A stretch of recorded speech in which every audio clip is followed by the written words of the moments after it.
రేలంగి వెంకటరామయ్య గారి జీవితం చాలా స్ఫూర్తిదాయకం. ఆయన అంటూ ఉండేవారట, నాకు జన్మనిచ్చింది రావులపాడు, పెంచింది మాత్రం కాకినాడ అని. ఆయన నాన్నగారు రామస్వామి గారు హరికథలు చెప్పేవారట.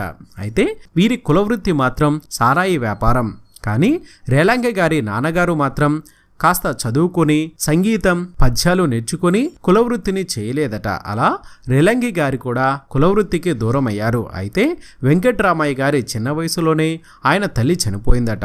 ఆయన తండ్రి అయిన రామస్వామి గారు తరువాత పెళ్లి కూడా చేసుకోలేదట. పెద్దలంతా కలిసి అరే పిల్లవాడి కోసమైనా చేసుకో అని పట్టుబడితే రామస్వామి భార్య అయిన గౌరమ్మను పెళ్లి చేసుకున్నారట. అంటే రేలంగి గారికి పిన్నమ్మ, వరుసకు పిన్నమ్మ అయినా కన్నతల్లి కంటే ఎక్కువగా చూసుకునేదట. రేలంగి గారికి తన తండ్రే గురువయ్యారు.